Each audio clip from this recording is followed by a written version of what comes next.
Old geezer, you're supposed to stay home. Why are you here, old man? As I headed to the airport for the company trip to Honolulu, a new employee smirked and taunted me.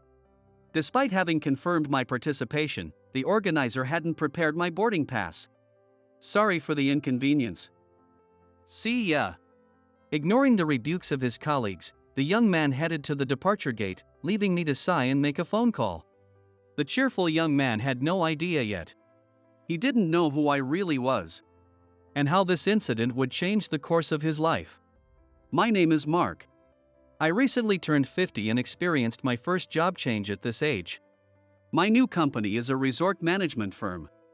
Though the current CEO is the third generation, the company has rapidly grown into a major player in the industry. Due to my age, I joined as a contract employee, but I was grateful to be employed by such a large company. The department I was assigned to was full of young, energetic people. Despite being significantly older than my colleagues, they never showed any sign of discomfort, always ready to help and support each other. It's a very positive work environment. 3 months into my new job, April has arrived. Although I was still busy settling in myself, a new employee joined us. Nice to meet you all. I'm Andy, looking forward to working with you. Andy, a handsome young man, joined our department. Though I'm not sure about these things at my age, he probably falls into the good-looking category by society's standards. With distinct features and a fresh appearance, he seemed promising. Standing next to him was another department's manager, Tony. Actually, Andy is my nephew. Please take care of him. It turned out Andy was a classic case of nepotism. Tony's introduction left our colleagues a bit confused, but they responded politely. Despite his connections, Andy seemed bright and communicative. He seemed capable and quick to grasp things, so I thought he would learn the job quickly. However, that assumption was soon shattered. Hey Andy, weren't you supposed to finish this by today? Was I? I don't recall hearing that. I told you this morning. The deadline was also in the internal email. Oh, I didn't see it. Sorry. Sorry doesn't cut it. We need to contact the client now. Well, there's nothing I can do, so I'll leave it to you. What? Andy. What? I apologized. But isn't it a senior's job to fix a junior's mistakes? Are you serious? The exchange between Andy and his female supervisor left the department in shock. You know, if you say anything to me, who knows what Tony will say? You might even get fired.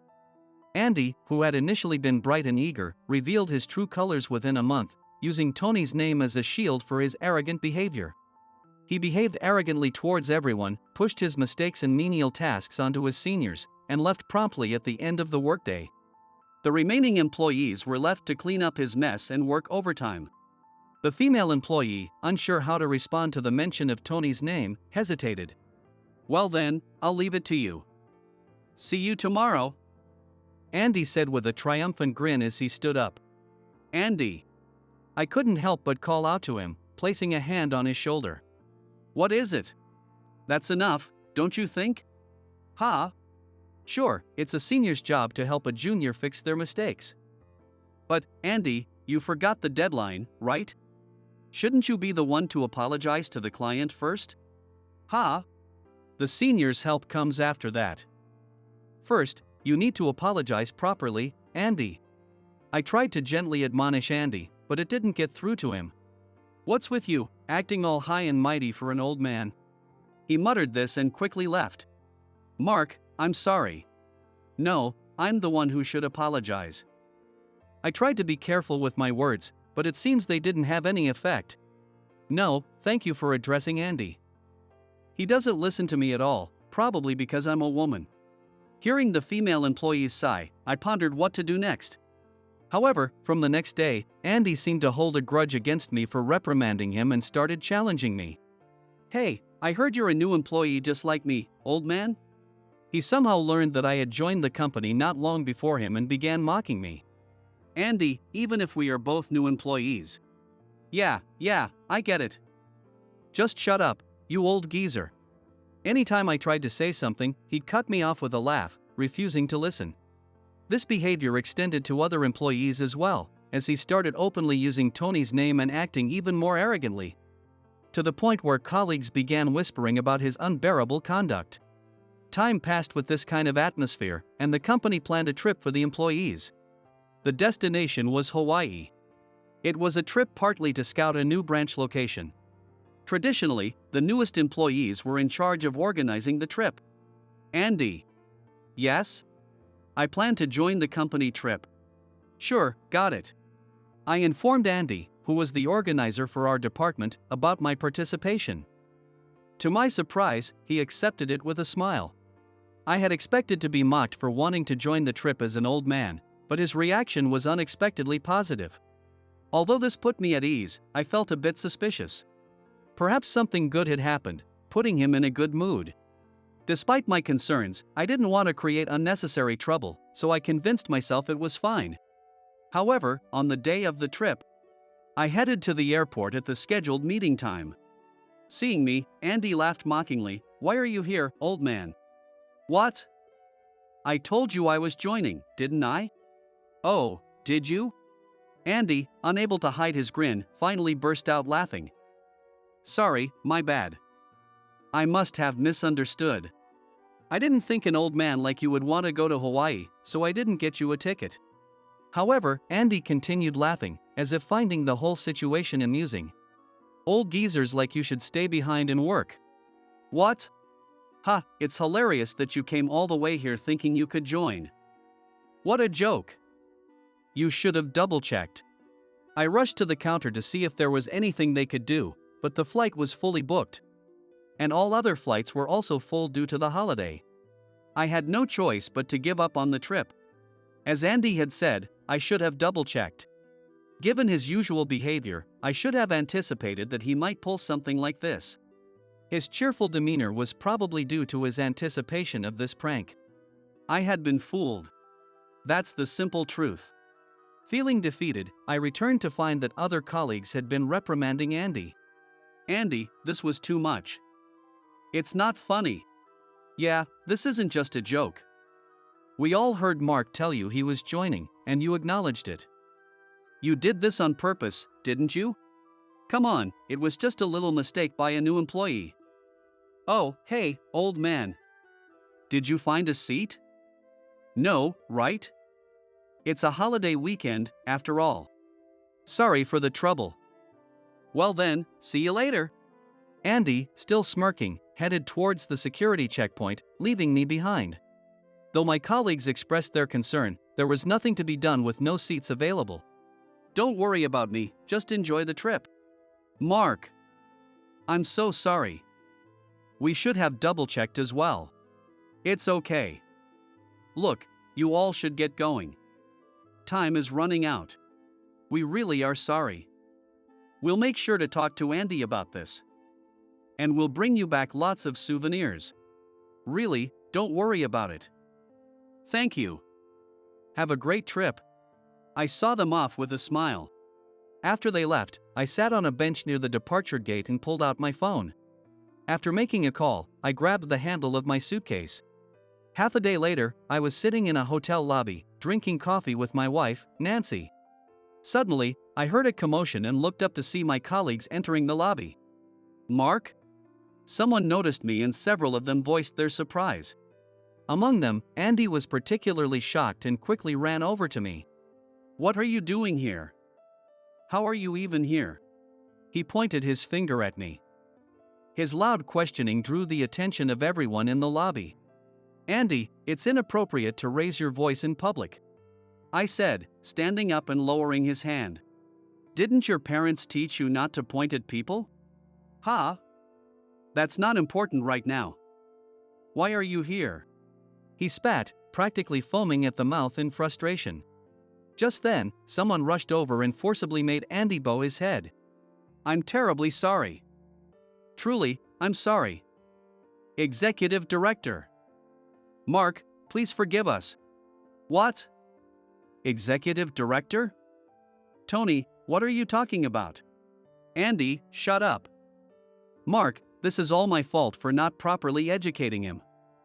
I sincerely apologize." It was Tony who had made him bow.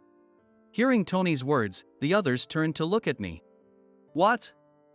Executive director? Mark? But I thought he was a contract employee. What's going on?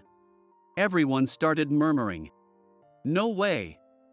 The executive director you were talking about is. Yes, it's Mark. No way. But he's just a new employee like me, right? Andy, even now, you dare to speak like that. Mark. I apologize again. Please forgive us. Andy looked at me with disbelief in his eyes, and I returned his gaze silently. What's all this commotion about? Mr. Johnson, good to see you. Mr. Johnson, the CEO, appeared. Oh, Nancy, it's been a while. Indeed, it has. Thank you for always taking care of Mark. I'm sorry for any trouble this has caused. No, it's nothing at all. Sorry for any worry we caused. Please, take it easy and enjoy your time in Hawaii. Thank you for your kindness. Mark, I'm sorry about this. No need to worry. I actually appreciate you letting me bring Nancy along. Thank you. No problem. It was good that you contacted me directly. As I chatted warmly with Mr. Johnson alongside Nancy, one of the employees timidly approached. Mr. Johnson? Can I ask you something? Sure, what is it? Is it true that Mark is an executive director?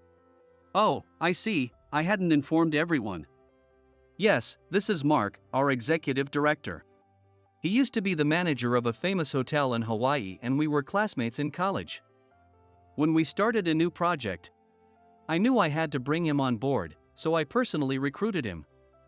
Officially, he's been working as a contract employee to get a feel for the company's atmosphere and identify any issues. So, that's what it was. Yes. Mark even volunteered to guide this company trip. When I heard he didn't have a boarding pass, I had him join me on my private jet. I had lived in Hawaii for many years. After getting married here, my wife and I had a special connection to the place. When I told Kyle, the CEO, that I was returning to Japan, Nancy decided to come with me despite her initial hesitation.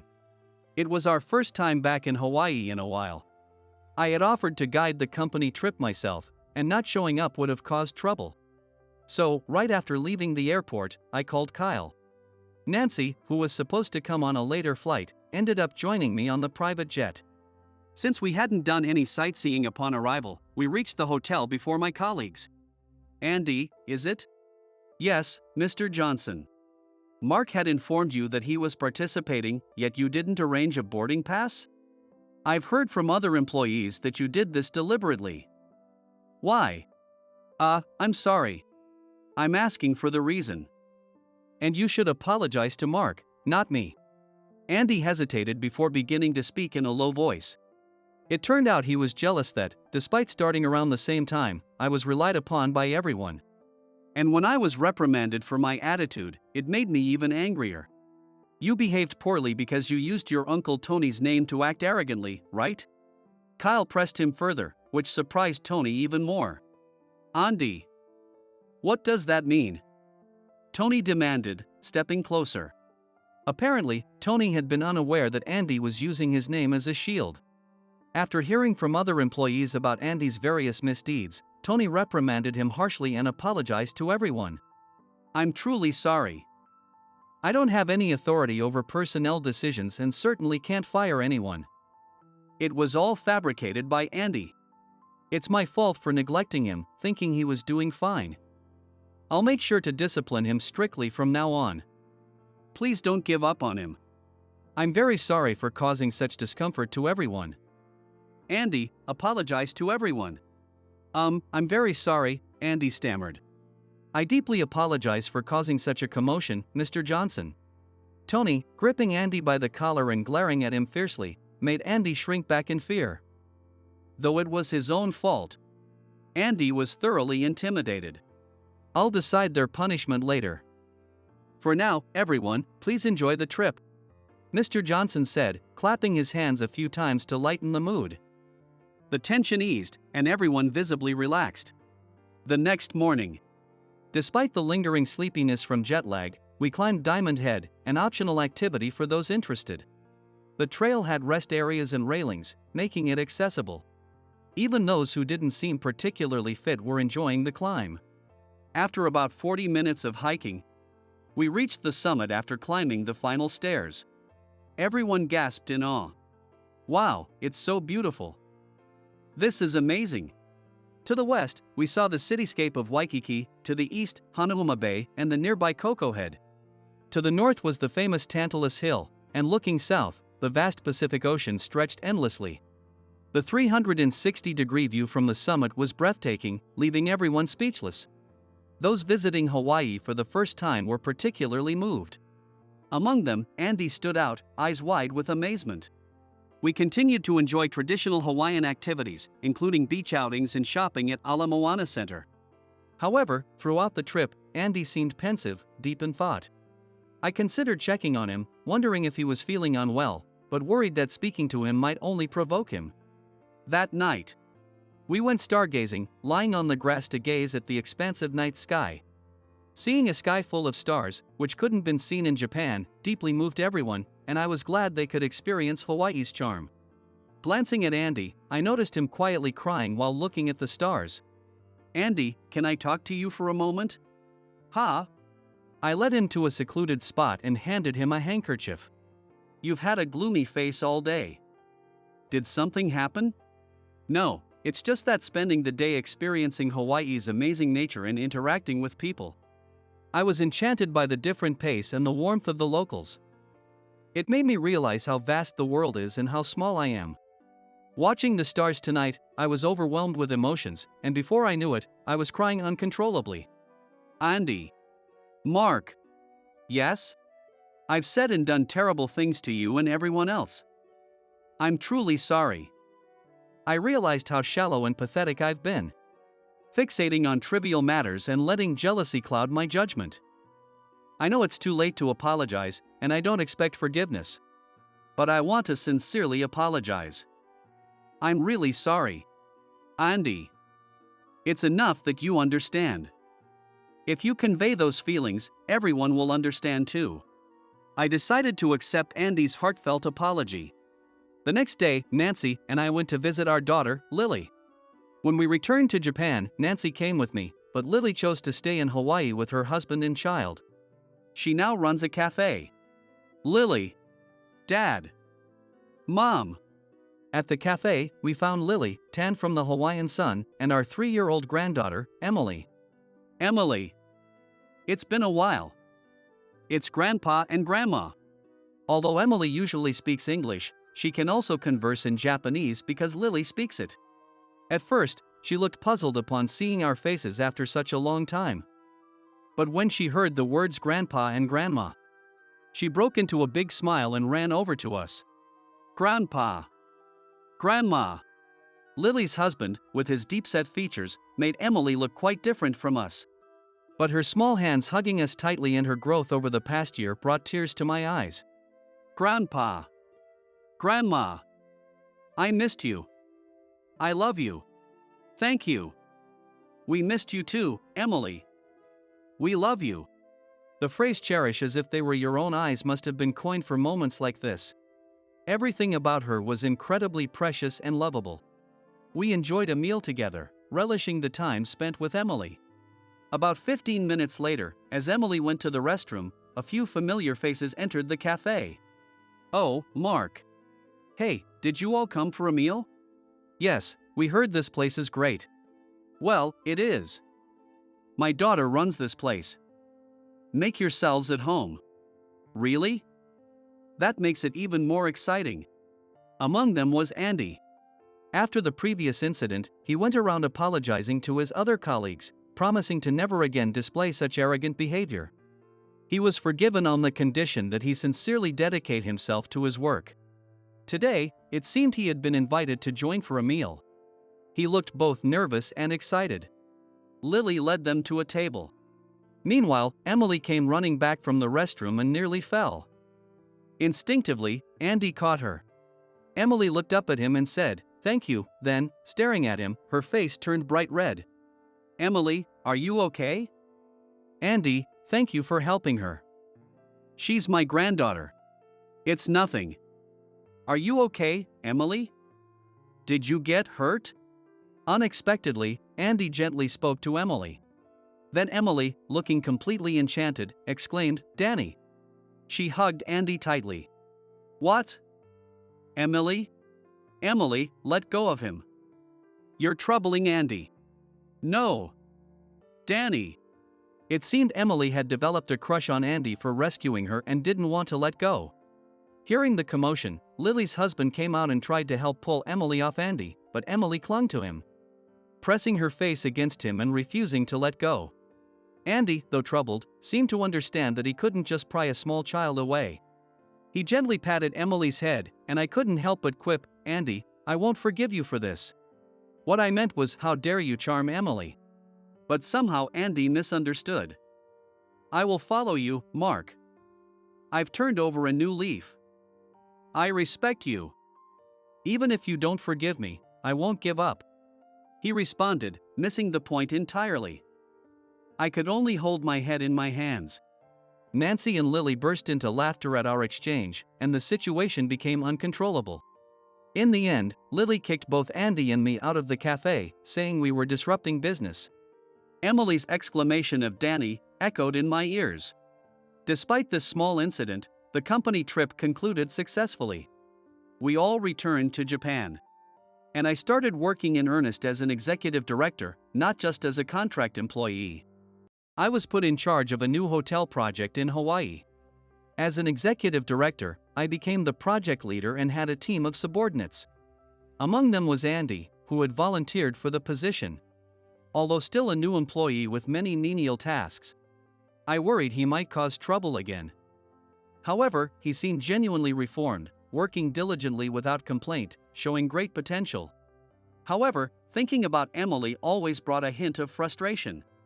I won't let Emily marry him, I often thought to myself, feeling a bit possessive. But Andy's admiring gaze was unwavering. And I was the only one feeling this one-sided rivalry. A few years later, we successfully opened the hotel in Hawaii, and Andy, now a promising young employee, was assigned to work there. Since that time, Andy had not caused any problems and had stayed true to his promise of working sincerely.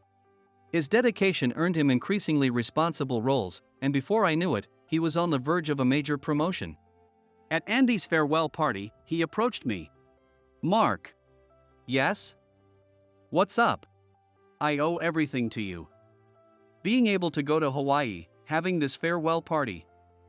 It's all thanks to you. Thank you so much. Come on.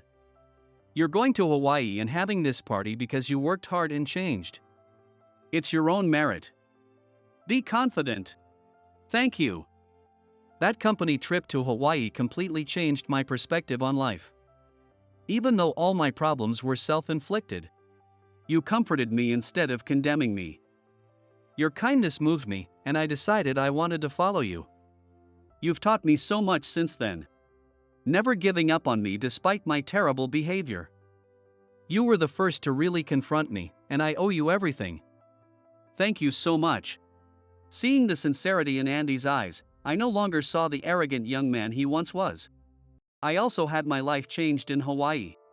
You did? Yes. The vast nature and the slow pace of life felt incredibly luxurious. That time, I stayed for only 2 nights. But it made me realize how small my worries and jealousy were. It inspired me to work in Hawaii, hoping to share that experience with others. That's how I got into the hotel business. I see. People who come to Hawaii all have smiles on their faces. Even those who arrive looking gloomy come back with bright smiles after stepping outside. It's an incredible transformation, don't you think? Yes. I felt the same way. Everyone is captivated by Hawaii. That's why I believe you'll succeed in this new venture, Andy. I've taught you everything I know, so go out there and do your best. Yes. Thank you. Oh, I forgot to mention one thing. What? I'm also retiring early and moving to Hawaii. What? I need to keep an eye on you and make sure you don't make a move on my granddaughter. Plus, I want to see you succeed up close. I was entirely serious, but Andy started laughing, then began to cry. "I'll do my best," he responded with a tearful smile, and I nodded warmly. After the farewell party, Andy moved to Hawaii. And I retired and also relocated there. One evening, I sat at home with a beer, gazing at the stars. I felt a bit guilty for dragging Nancy along, but she was enthusiastic about the move. Nancy, who had always loved Hawaii, quickly started looking for a house near Lily's place, which made me laugh. We successfully moved near Lily's house and were now enjoying a leisurely lifestyle. The vast night sky stretched out above me, and I felt a deep sense of joy knowing that someone might be looking at this same sky and having their life perspective changed. The hotel business was beginning to thrive, gaining a great reputation, and Andy was reportedly doing well. His English, which was rough at first, had improved to the point where he could handle daily conversations and work-related discussions. His occasional messages were filled with the challenges and joys of his work. It had been a life full of various experiences. But I had no regrets about anything I had done. And even though I had retired, there was still so much life ahead of me. There were still new discoveries to be made. With Emily and Andy, and many things I still wanted to do and try. Oh, this is rare. Stargazing with a drink? Just for a change. Nancy sat down next to me. She poured herself a beer and we quietly toasted. "Something on your mind?" "Just thinking about Andy." "Oh, Andy? You've always had a special interest in him." "Yeah, I was just thinking I need to keep him away from Emily." "Are you still holding a grudge about that?" "Emily will have many experiences in her life. She'll probably just see Andy as one of those memories." "I hope you're right. When someone experiences a life-changing moment, like Andy did, their actions can determine their future. I'm glad Andy realized that back then. I genuinely believe that." As I finished my beer, I hoped that if Andy ever encountered someone like his former self in his work, he would be the one to help them. I felt a sense of peace as I thought about the future.